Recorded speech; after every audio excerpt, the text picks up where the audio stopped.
My name is Vivienne Sinclair. I'm 29 years old. 7 years ago, on the morning of my college graduation, my father stood in front of the garage and said, "Isabelle's recital matters more today, Vivienne. You'll live." Right then, my mother backed the car down the driveway while my sister rolled down the window and smirked. "Don't be dramatic, it's just a walk across the stage." They didn't care. I had one chance to have my family there in my cap and gown watching me cross that stage. They wanted me to understand my place instead. So I stood on the curb, called a cab with money I didn't really have, and made it to the ceremony without them. For 7 years they thought that morning meant nothing. They were wrong.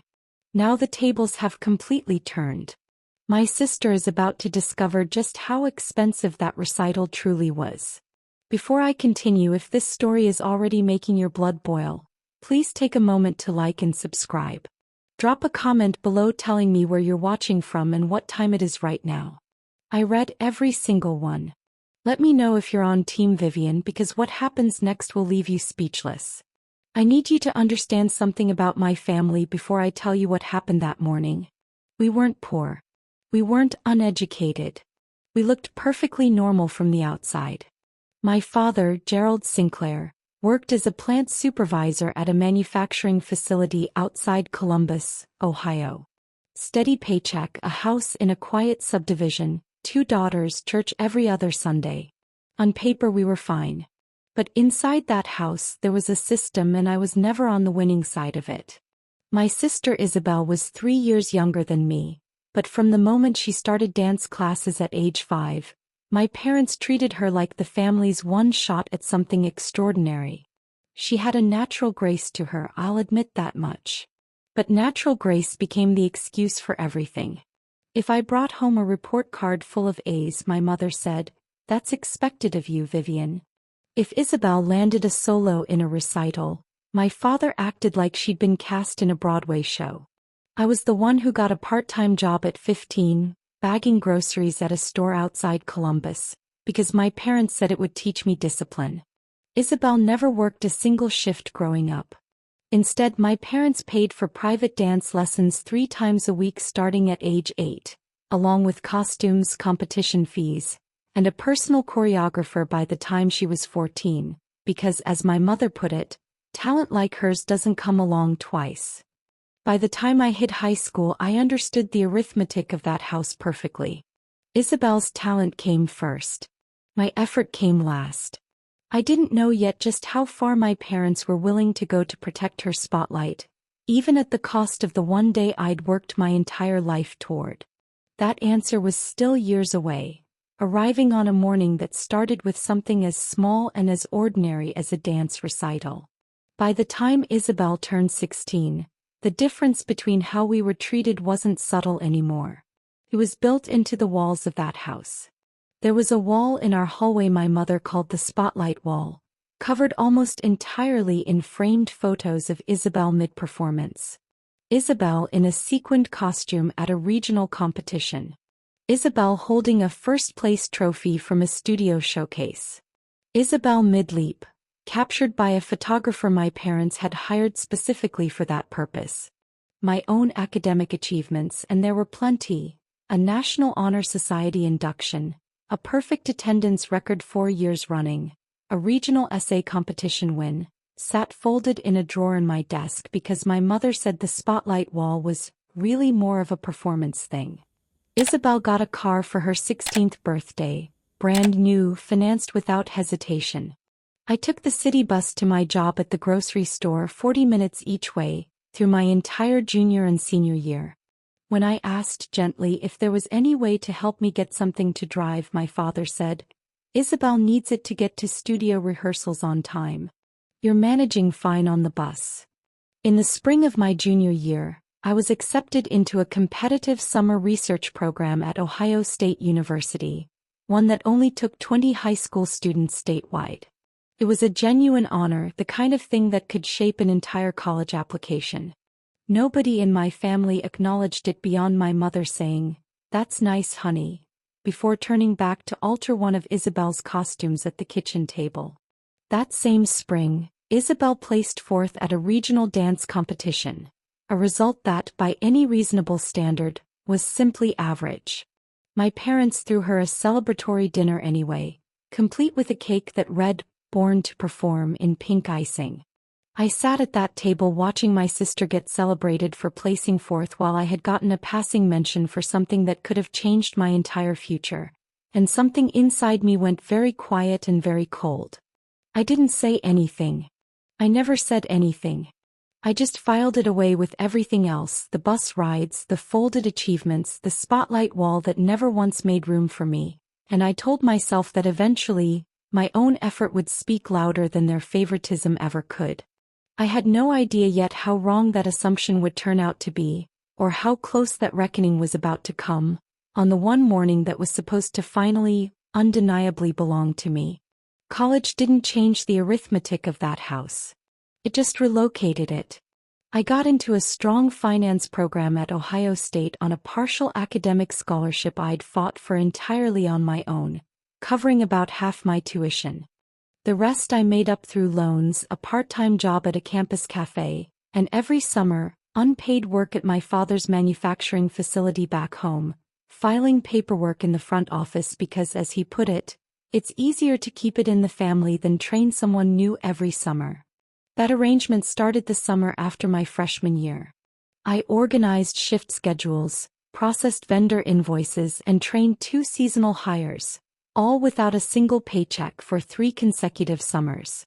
Family doesn't need to be paid like outside help, Vivienne. This is how you contribute while you're living under our roof during breaks. Isabelle, meanwhile, spent those same summers at intensive dance workshops in Cincinnati and once even a 2-week program in New York City, all fully funded, all treated as necessary investments in her future. When I needed $60 for a required textbook my financial aid hadn't fully covered, my mother sighed and said, "We're a little tight this month, sweetheart. Can you make do?" I did the math one night during my junior year, unable to sleep the way I always did when the resentment got too loud to ignore. 15 hours a week for 12 weeks, 3 summers running at Ohio's minimum wage at the time. That put my unpaid labor at just over $3,100 I'd given away for free, while Isabelle's dance training alone had cost my parents more than $15,000 over the same 3 years. But the money was never really the point. The point was time and how casually mine kept getting spent on other people's convenience. Isabelle called constantly with what my mother framed as emergencies. Her costume needed alterations before a competition. Her ride to rehearsal fell through. And every time the solution was the same. "Vivienne, can you run over there and help your sister sort this out? You're just better at handling things than she is."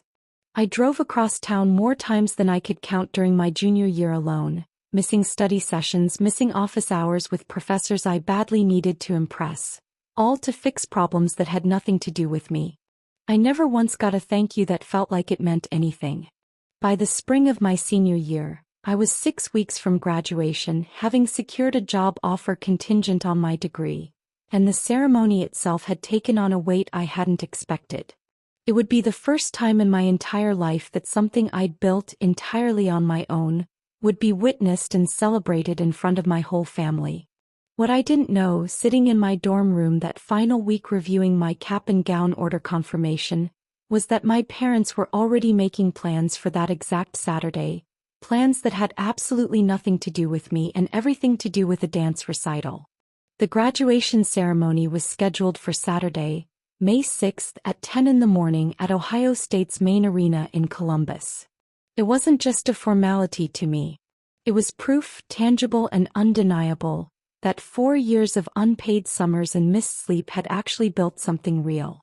I'd earned a finance degree with honors, secured a job offer from a regional bank starting that July, and for the first time in my life, I had something my family couldn't dismiss as ordinary or expected. I had scheduled everything around that date for months. I'd ordered my cap and gown in April. I'd invited my Aunt Denise, my grandmother, and both my parents formally, mailing actual paper invitations because my mother always said those felt more meaningful than a text. I told my parents about the ceremony explicitly twice, once at Easter dinner in early April and again the Sunday before at breakfast, where I said plainly, I need everyone there Saturday morning. The ceremony starts at 10, and I need the car to get there early enough to line up with my class. My mother had nodded at the time, distracted, folding one of Isabelle's costumes at the table.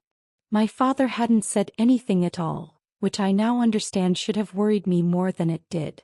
That same week, I overheard part of a conversation I wasn't supposed to hear. I'd come downstairs late one night for water and found my parents in the kitchen, voices low. My mother was saying something about Isabelle's studio moving their spring recital to Saturday morning because of a venue scheduling conflict. My father said, "We'll need to leave the house by 9:30 then.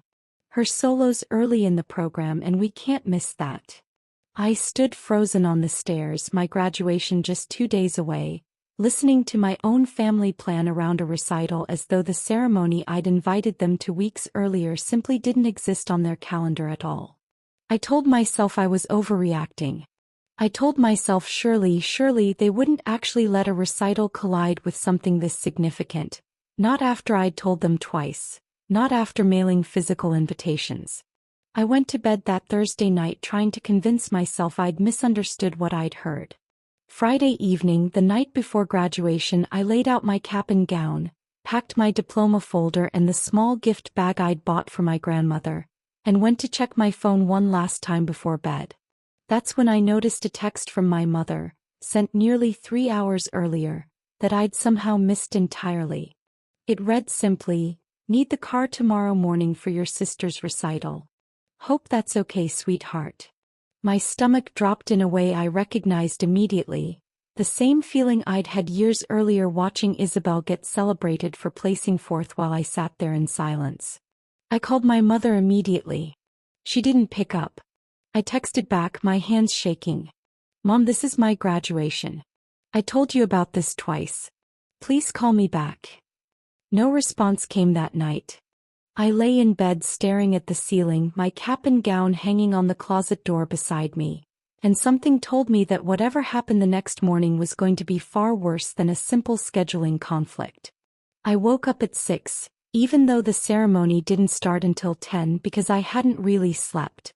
I put on my cap and gown early just to feel like the day was real, and walked downstairs at 7:30 to find the kitchen already in motion.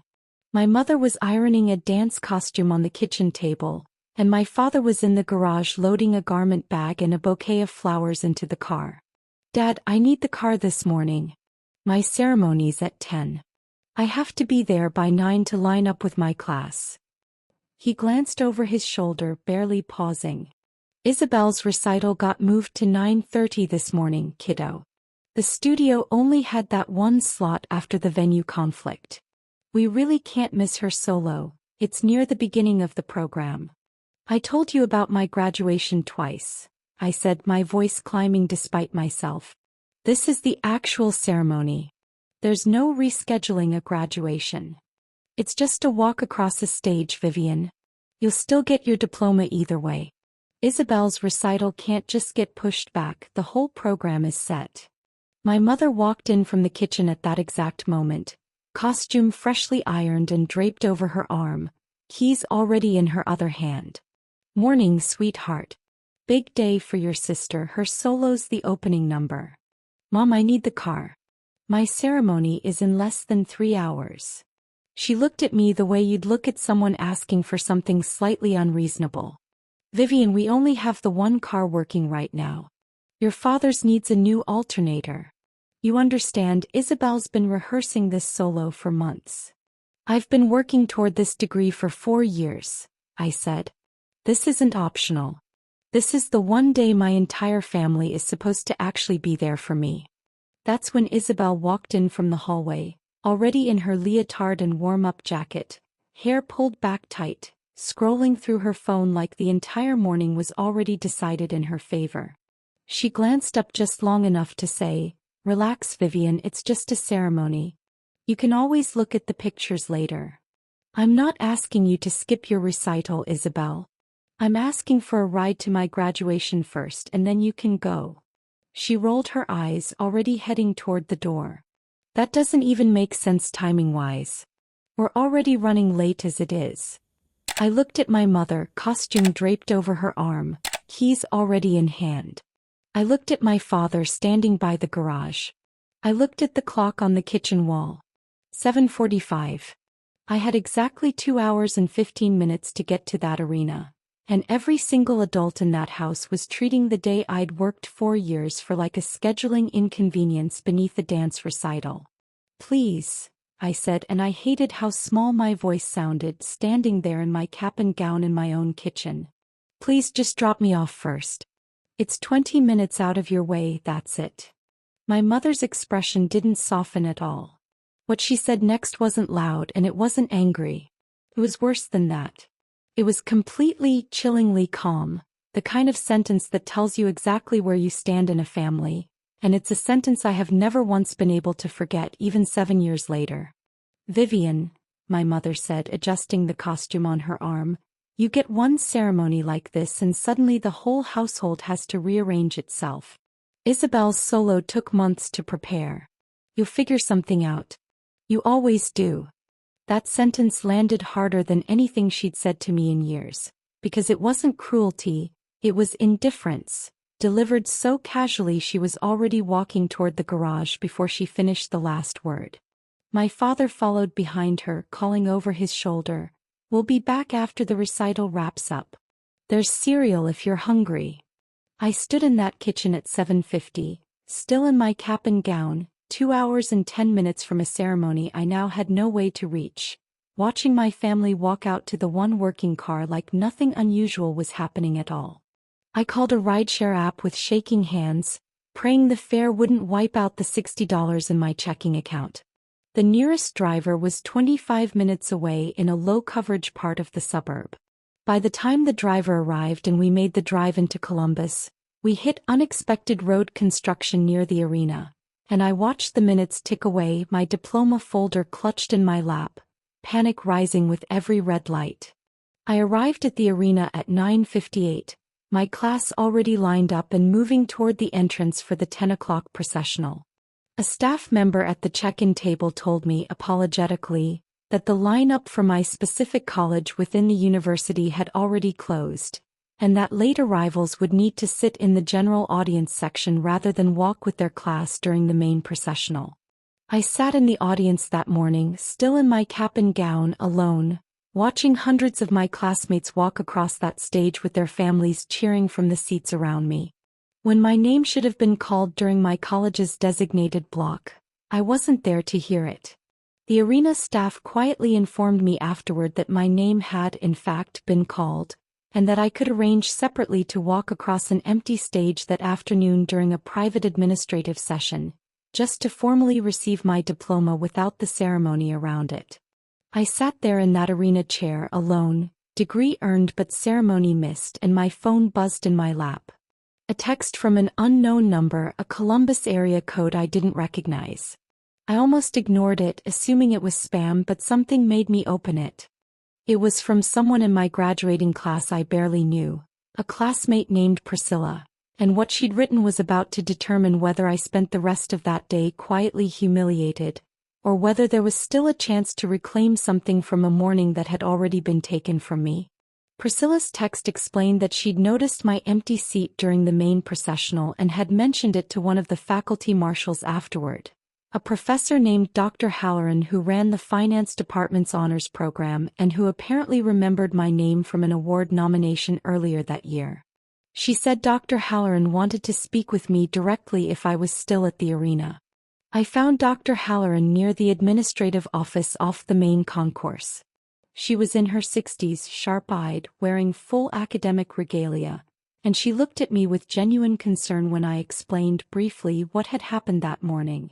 "That's not something we can undo today," she said, "but I don't want your name to just disappear into an empty stage walk this afternoon like an afterthought. Let me see what I can arrange."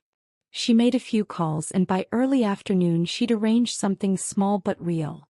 A private moment on the actual stage with the arena lights still up, where I could walk across in my cap and gown, receive my diploma properly from the dean of the business college, and have it photographed for the university's records, the same as anyone who'd walked that morning. It wasn't the ceremony I'd invited my family to. It wasn't my name called out to cheering classmates. But it was something. A door that hadn't fully closed. I called my grandmother from the arena hallway, my voice cracking as I explained what had happened. She was silent for a moment, then said, "I'll come right now, sweetheart." 15 minutes. She arrived exactly on time, walked into that empty arena in her Sunday best, and sat alone in the front row while I crossed that stage that afternoon, the only family member who showed up at all. I got home that evening still in my cap and gown, degree finally in hand. My parents and Isabelle were already back from the recital, sitting in the living room, Isabelle recounting some detail about her solo. Nobody asked me how the ceremony went. Nobody asked at all. I finally said it myself, standing in the doorway. I missed it. I never made it to line up with my class. My mother's face flickered with something that might have been guilt, gone almost as quickly as it appeared. "I'm sure the diploma is the important part anyway, sweetheart. It's not the end of the world." Isabelle, still glowing from her performance, said, "See, told you it wasn't that big a deal," and walked past me toward the kitchen like the conversation was already over. That was the moment something in me finally, permanently closed. Not with anger, not with a scene, just a quiet, absolute understanding that nothing I built in that house would ever be treated as real until it directly benefited someone else. I didn't announce anything. I didn't argue. I went upstairs that same night, pulled my old duffel bag from the closet and started packing. Clothes for a week. My laptop. My diploma still in its folder. $140 in cash I'd saved from tips at the campus cafe. I didn't know yet where I'd stay beyond a friend's couch for a few nights, or how I'd manage the transition into my new job without any family support behind me.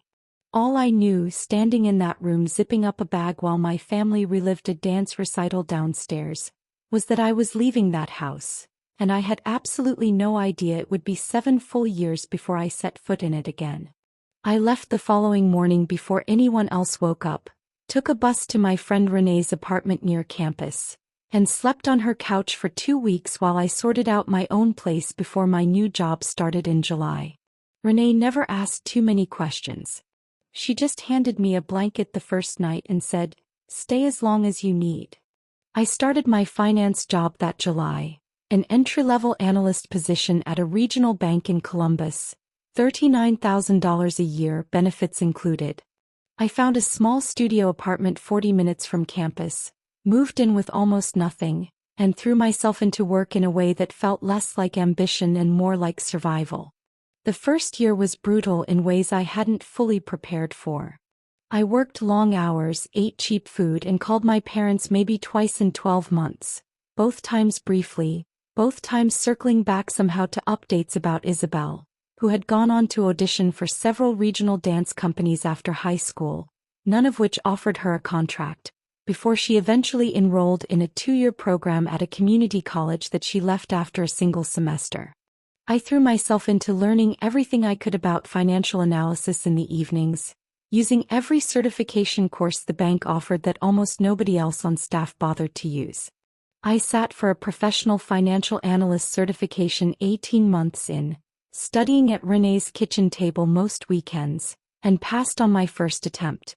It was the first credential entirely my own, earned without a single hour of help, and I remember sitting alone in my studio apartment that evening, just looking at the certificate, feeling something I hadn't felt in years. Steadiness. I applied for a promotion to senior analyst 2 years into the job and got it 40 minutes into an interview I'd prepared for obsessively. My supervisor, a sharp, plain-spoken woman named Marguerite Doyle, pulled me aside afterward and said, "You work like someone who's trying to prove something. What's the story there?" I told her only part of it, that I'd had a difficult family situation once and didn't plan on repeating the pattern that had shaped it. I want to be honest that this period wasn't purely about career success. It was about learning, slowly and often painfully, what it meant to build a life where my own effort was actually seen and rewarded, instead of quietly absorbed into someone else's spotlight. I started therapy that same year, after a particularly difficult phone call with my mother left me shaking for an hour afterward. My therapist was the first person who ever said the sentence back to me that I needed to hear. You don't owe them access to your peace just because they share your last name. What I didn't know yet, sitting in Marguerite's office after that promotion, was that the very foundation I'd built out of that missed ceremony and years of quiet rebuilding was about to become something far bigger than either of us could have predicted that afternoon, something that would eventually put my own name on a door and put my sister, of all people, on the other side of it. The promotion to senior analyst changed the trajectory of everything, though it took 2 more years before I fully understood how much. I specialized in wealth management compliance almost by accident, after being assigned to untangle a reporting discrepancy for a high-value client account nobody else at the bank wanted to touch.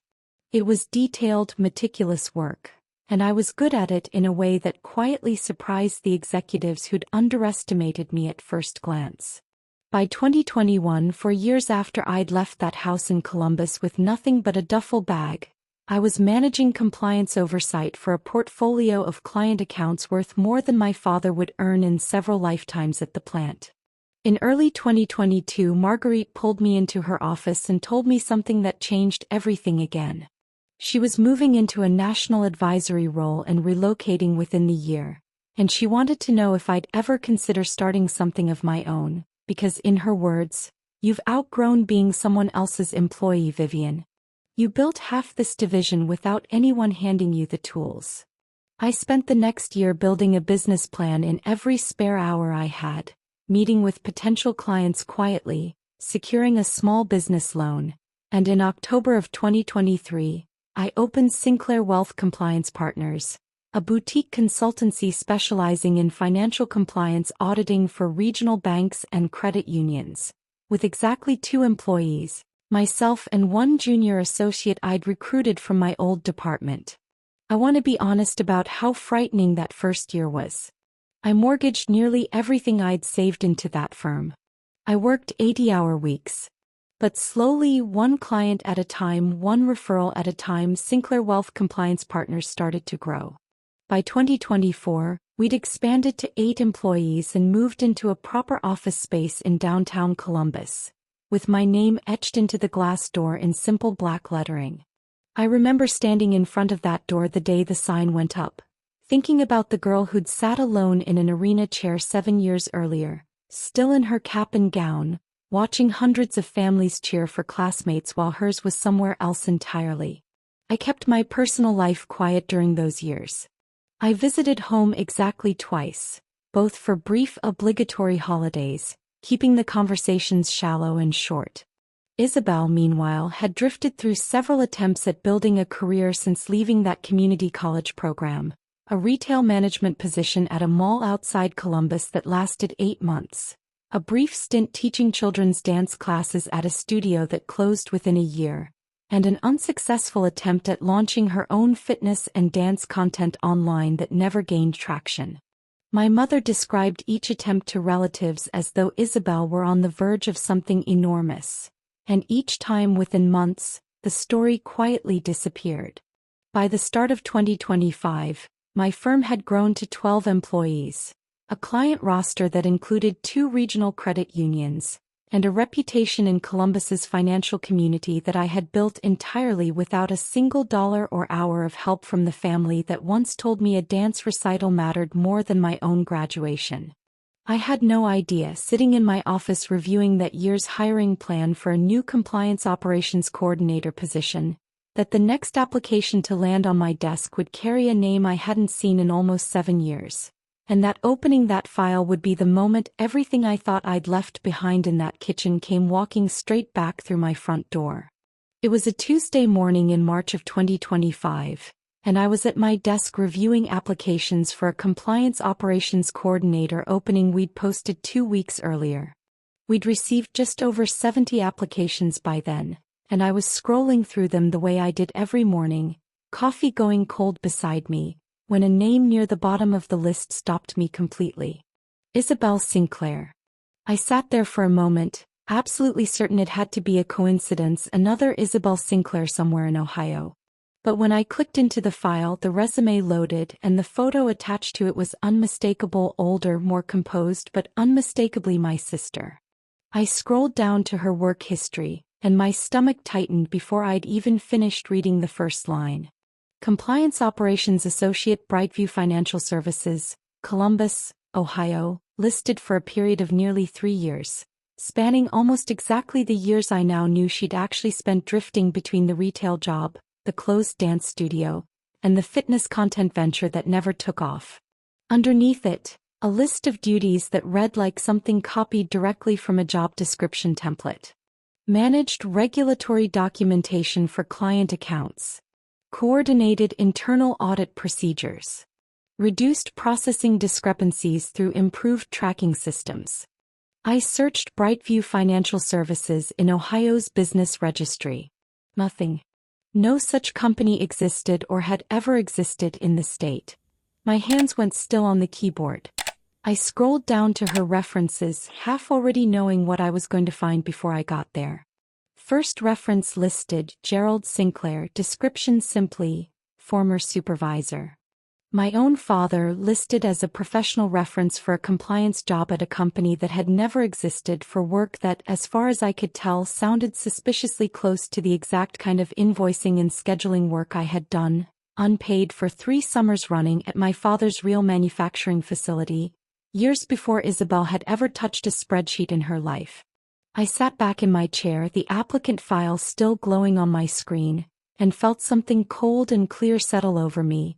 The same clarity I'd felt 7 years earlier sitting alone in that arena chair, still wearing my cap and gown.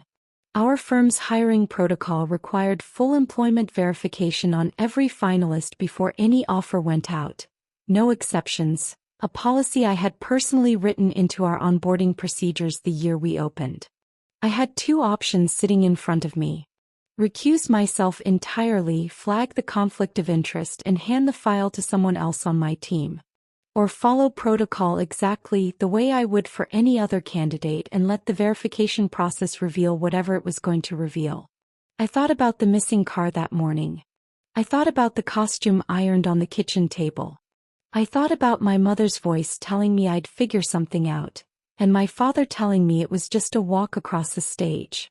I picked up the office phone and dialed the first number listed for Brightview Financial Services, and as it began to ring, I had absolutely no idea that the voice about to answer on the other end was going to confirm something far worse than I had even suspected. The number rang twice and then disconnected entirely, the flat, dead tone confirming what the business registry search had already told me. Brightview Financial Services didn't exist. I searched further, cross-referencing the exact address listed on Isabelle's resume, and found it belonged to a UPS mailbox rental store in Columbus, the kind of address anyone could rent for $20 a month to make a fictional company look real on paper. I called my father's actual employer next, the real manufacturing facility outside Columbus where I had organized shift schedules and processed vendor invoices for free 3 summers running. His longtime coworker in the front office, a woman named Patrice who'd worked there since before I was born, picked up on the second ring. I gave her my professional title and explained I was conducting a standard employment verification for a candidate named Isabelle Sinclair. There was a long pause. "Vivienne? Is that really you, honey?" Her voice softened and then shifted the moment she processed what I was actually asking. "Isabelle never worked here in any official capacity, sweetheart. You know that better than anyone. You were the one doing that filing work every summer, not her." I asked her directly whether she was aware of any arrangement where my father might have agreed to serve as a reference for a job Isabelle had never actually held. She hesitated, clearly uncomfortable. "I don't know anything about that specifically.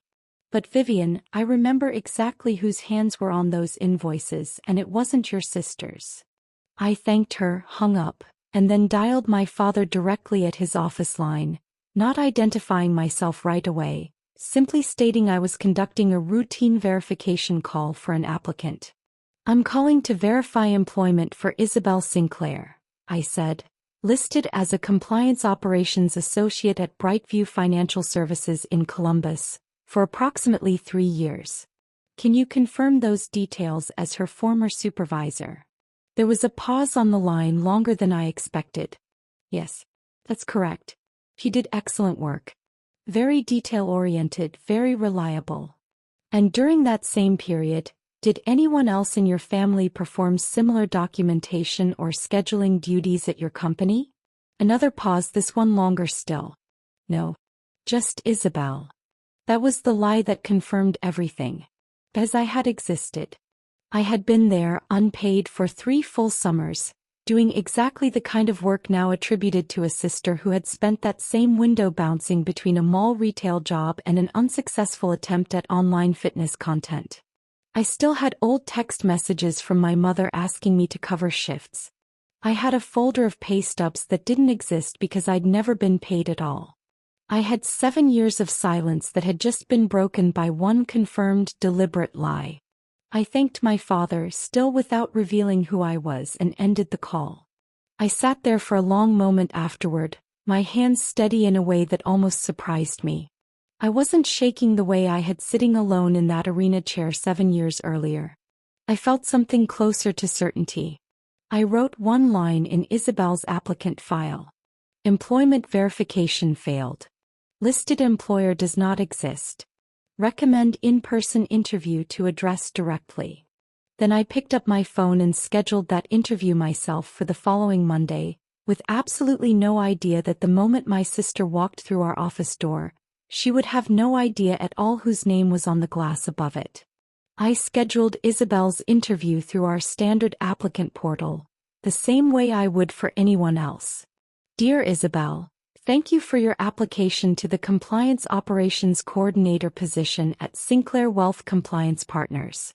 We would like to invite you for an in-person interview on Monday at 10 in the morning at our Columbus office. You will meet with Vivienne Sinclair, founder and managing director, and Marguerite Doyle, senior advisor. She replied within the hour. Sounds great, see you then. No recognition at all, not of the company name, not of mine, nothing. 7 years of near silence between us, and she genuinely hadn't connected the dots. I told Marguerite everything the day before, the fake company, the fabricated references, my father confirming the lie over the phone. She listened without interrupting, then said only, "You lead it. I'll sit in as a witness." Monday morning I sat in our conference room watching the lobby through the glass wall. At 9:58 Isabelle walked in wearing a tailored blazer, portfolio tucked under her arm, hair styled professionally, looking older and more composed than the version of her I remembered from that kitchen 7 years ago. She checked in at the front desk and I walked out to meet her myself. She looked up, saw my face and froze completely. "Vivienne? What are you doing here?" "I own this firm," I said. "Please follow me." She followed, visibly rattled, into the conference room where Marguerite was already seated. I took the center chair and gestured for her to sit across from us. "Let's get started," I said, my voice calm. "Walk us through your resume." The first few minutes were standard questions about software, about attention to detail. Isabelle answered nervously but adequately. Then I leaned forward. "I see you worked at Brightview Financial Services in Columbus for nearly 3 years. Tell me about that role." "Yeah, compliance work, documentation, audits, that kind of thing. Small company but solid experience. I called to verify that employment last week," I said. "There's no business registered under that name anywhere in Ohio. The address on your resume is a mailbox rental store. I also called Dad's actual employer. Patrice still works there. She confirmed you never held a formal position doing that work." Isabelle's face drained of color. "I helped out sometimes. Around the office. It counts for something." "You did none of that work," I said. "I did every hour of it for 3 summers unpaid while you were flying to New York for a 2-week dance intensive. Every duty on this resume is my labor with your name attached to it." She started to argue, voice rising, when Marguerite's phone lit up on the table between us. A message confirming what our applicants sign consent to on every final round interview for compliance-sensitive roles. The entire conversation, every word of it, was already being recorded for our internal audit file, and Isabelle had signed that consent form herself, 3 days earlier, without reading a single line of it. Marguerite ended the interview formally a few minutes later, informing Isabelle that we could not move forward given the confirmed misrepresentation, and that the fabricated employment history would be noted in our internal hiring records. She left the building without saying another word to me, and I didn't walk her out. The calls started that evening. My mother first, her voice sharp through the phone.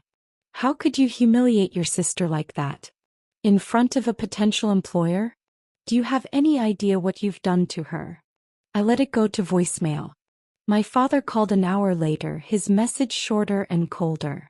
This is a family matter, Vivienne. You didn't need to make it a workplace incident. Call me back. I didn't call either of them that night. The next morning, my mother sent a long text ending with, "Your sister is devastated. Fix this." I read it once and set the phone face down on my desk. 2 days later, I finally called my father, mostly because there was one thing I needed to say directly. I asked him plainly why he'd lied on that verification call, confirming a job that never existed. He was quiet for a long moment. "I didn't think anyone would actually check, Vivienne. Your sister asked me to help her. I didn't think it would matter." "It mattered 7 years ago too," I said. "The morning you took the car to her recital instead of my graduation." He didn't have an answer. The silence stretched almost 30 seconds before he simply said, "I have to go," and hung up. I haven't heard from Isabelle directly since that Monday morning. My mother calls occasionally, conversations that stay carefully on the surface, never once circling back to what actually happened in either direction 7 years apart. It's been almost a year now since that Monday morning in the conference room. Sinclair Wealth Compliance Partners has grown to 16 employees. We brought on a new compliance operations coordinator that spring, someone with an honest resume and real references, and the role has nothing to do with what happened before it. I heard through a distant cousin that Isabelle is working the front desk at a fitness studio now, outside Columbus. I don't know much beyond that, and I've stopped asking. My father sent a text on my birthday this year for words, "Thinking of you, kiddo." I didn't answer right away.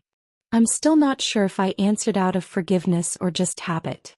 I think about that morning sometimes, sitting alone in that arena chair, still in my cap and gown, watching hundreds of families cheer for classmates while mine was somewhere else entirely. For years I believed missing that ceremony meant I wasn't worth celebrating.